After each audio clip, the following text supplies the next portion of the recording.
మన రాష్ట్ర పుష్పం ఏంటి అని అంటే అందరితో చెప్పించగలిగేది అది. మా తెలుగు తల్లికి మల్లెపూదండ. ఆంధ్రప్రదేశ్ రాష్ట్ర పుష్పం మల్లెపూ. ఎంతో మంది నేను ఈ క్వశ్చన్ అడిగినప్పుడు తంగేడునా అన్నారు. తంగేడు తెలంగాణ, తెలంగాణ అది. ఎంతో మంది లోటస్ అన్నారు జాతీయ పుష్పాన్ని. సో మన రాష్ట్ర యొక్క సింబల్సే చాలా మందికి తెలియదు. సో అంత బేసిక్స్ దగ్గరే మనం ఫెయిల్ అవుతున్నామని మేము అసలు దీనికి ఒక వెబ్సైట్ రూపొందించాలి. మన కల్చర్ ఏంటి, మన ఆర్ట్ ఫామ్స్ ఏంటి, డాన్స్ దగ్గర నుంచి మ్యూజిక్ దగ్గర నుంచి మనకి కూచిపూడి పుట్టింది మన రాష్ట్రంలో అని కూడా చాలా మందికి తెలియదు. సో ఆంధ్ర నాట్యం అనేది ఆంధ్ర వాళ్ళకే పరిమితం అయిపోయింది అని చెప్పేసి తెలంగాణ వాళ్ళు ఆపర్చునిటీస్ ఇవ్వడం మానేశారు. అప్పుడప్పుడు అదే బాధ. ఆంధ్ర నాట్యం అనేది తెలుగు నేలకి చెందిన నాట్యం అని ఆ రోజు సృష్టించబడింది. భాషాపై ప్రయుక్త రాష్ట్రాలే విడిపోయిన సందర్భంలో కల్చర్ని కూడా సపరేట్ చేసేసుకుని ఇది మీది అని లోకల్గానే మనం ఒక తెలుగు వాళ్ళ మధ్యలోనే రెండు రాష్ట్రాలు విడిపోయిన సందర్భంలో మనం కొట్టుకుంటే దేశం గురించి ఎప్పుడు ఆలోచిస్తానరా బాబు అనిపించేంతగా బాధ అనిపిస్తూ ఉంటుంది నిజంగా. అవును. సో అలాగా చాలా ఆర్ట్ ఫామ్స్ గురించి క్లియర్గా, అదే విధంగా మన రాష్ట్రానికి చెందిన పద్మశ్రీలు కానివ్వండి, పద్మభూషణ్లు కానివ్వండి, ఉగాది పురస్కారాలు గ్రహించిన గొప్ప గొప్ప అవార్డీస్ కానివ్వండి, వారందరి గురించి కూడా ఇన్ఫర్మేషన్ మేము ఒక వెబ్సైట్లో పెట్టి, అన్నిటికంటే ముఖ్యంగా మన స్టేట్లో ఆర్టిస్ట్ డేటాబేస్ ప్రాపర్గా లేదు. ఏ రాష్ట్రంలో ఏ డిస్ట్రిక్ట్లో ఎంతమంది కూచిపూడి ఆర్టిస్టులు ఉన్నారు, ఏ డిస్ట్రిక్ట్లో ఎంతమంది ఆర్టిస్టులు ఉన్నారు, సంగీతం ఎంతమంది తెలియదు. ఇది మొత్తం కూడా వెబ్సైట్ లో నామినేట్ చేయడానికి వీఆర్ కంప్లీటింగ్ ఆల్మోస్ట్ అండి. ఇంకొక 1 month లో లాంచ్ అవుతుంది. Anybody can register. వాళ్ళ ఫోన్ లో ఉన్నప్పుడు వాళ్ళ ఆర్టిస్ట్ అన్నది ప్రూవ్ చేసుకొని మనకి అక్కడ కియోస్క్ లాగా పెడతాము కలెక్టరేట్ లో. So they can nominate themselves. మాకు ఆర్టిస్ట్ డేటాబేస్ క్రియేట్ అవుతుంది. అదే విధంగా ఆపర్చునిటీస్ ఇవ్వచ్చు. తద్వారా ఏ జిల్లాలో జరిగే ఫంక్షన్స్ కానివ్వండి, స్టేట్ ఫంక్షన్స్, వాటన్నిటికీ కూడా ఈ ఆర్టిస్టులకి కొత్త వాళ్ళకి ఆపర్చునిటీస్ ఇవ్వడానికి ఆస్కారం ఉంటుంది. అదే విధంగా మనకి ఇప్పుడు స్టేట్ వైడ్ ఉన్న డేటాబేస్ మొత్తం ద్వారా పక్క రాష్ట్రాలకు కూడా పంపించే ఆపర్చునిటీ ఉంటుంది. ఇవన్నీ కూడా మేము అతి త్వరలో ఇంప్లిమెంట్ చేయబోతున్నాం. అంతేకాకుండా మనకు ఉన్న ప్రాచీనమైన ఇప్పుడు ప్రబల తీర్థం వంటి ఎన్నో కల్చరల్ హెరిటేజెస్ మనకు ఉన్నాయి. వాటిని కేవలం రాష్ట్రంలో కాదు, ఇప్పుడు ఆల్రెడీ నేషనల్ వైడ్ పాపులర్ అయినాయి. ఇంటర్నేషనల్గా కూడా మనం, ఎందుకంటే ఈరోజు టూరిజం అనేది it's not just landscape tourism, it is cultural tourism.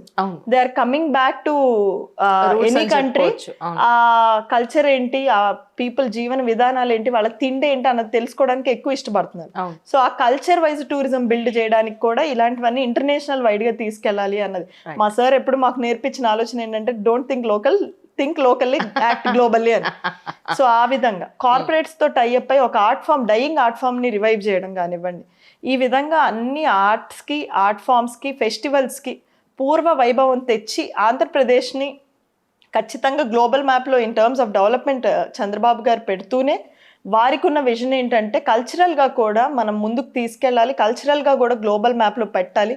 It's not just Kerala, it's not just Tamil Nadu, it is going to be Andhra Pradesh which is culturally very rich అన్న పేరు తీసుకురావడానికి బాబు గారి కృషిలో నా వంతు పాత్ర ఖచ్చితంగా 100% నేను పోషిస్తాను. That's amazing really.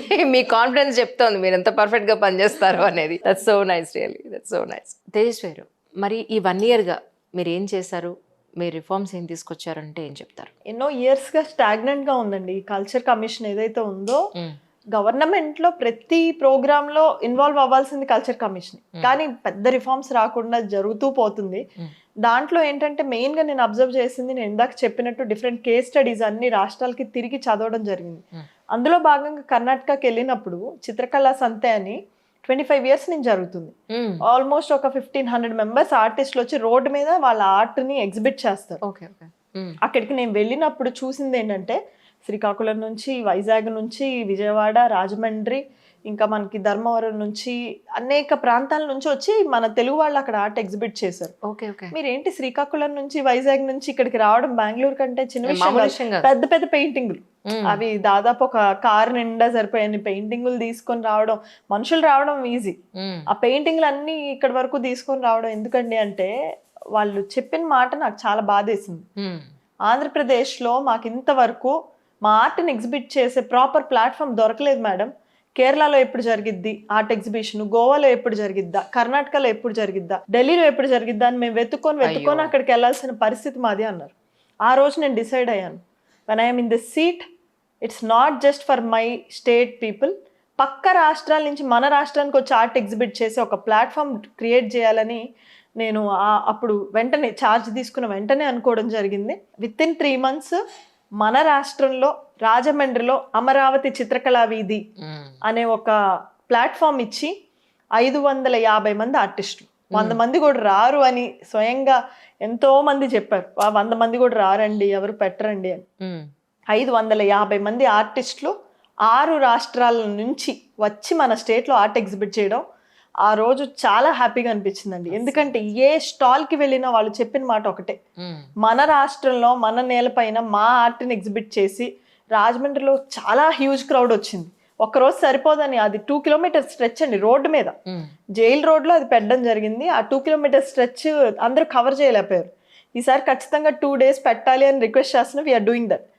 కానీ అప్పుడు ఆ హ్యాపీనెస్ ఏదైతే మనం క్రియేట్ చేయగలిగామో, ఒక ప్లాట్ఫామ్, చాలా మంది ఆర్ట్స్ సెల్ అయినాయి. అండ్ అన్నిటికంటే నాకు ఇంట్రెస్టింగ్ గా బాగా నచ్చిన పార్ట్ ఏంటంటే, జైల్ రోడ్ లో జరిగింది ఇది, రాజమండ్రిలో. ఆ జైల్లో ఉన్న ఖైదీలు కూడా మేము వేసిన ఆర్ట్ కూడా ఎగ్జిబిట్ చేసుకుంటాం మేడం అని అడిగి, ఆ ఖైదీలకు కూడా మేము ఒక స్టాల్ ఇస్తే, ఆడ ఖైదీలు మళ్ళీ మాకు వేరే సపరేట్ కావాలని 2 stalls గా క్రియేట్ చేసి అందులో వాళ్ళు చేసిన ఫుడ్ ఐటమ్స్, మ్యాట్స్ అన్ని పెడితే ఫస్ట్ ఖాళీ అయిన స్టాల్ ఆ ఖైదీలది. సో ఆ రోజున నేను ఒకటే ప్రామిస్ చేశాను ఆర్టిస్టులు అందరికి, సీఎం గారు, డిప్యూటీ సీఎం గారు, they very committed in promoting arts and artist. So వారు ఖచ్చితంగా మీకు సపోర్ట్ ఉంటారని అమరావతి చిత్రకళా వీధి పోస్టర్ని లాంచ్ చేసింది డిప్యూటీ సీఎం పవన్ కళ్యాణ్ గారు.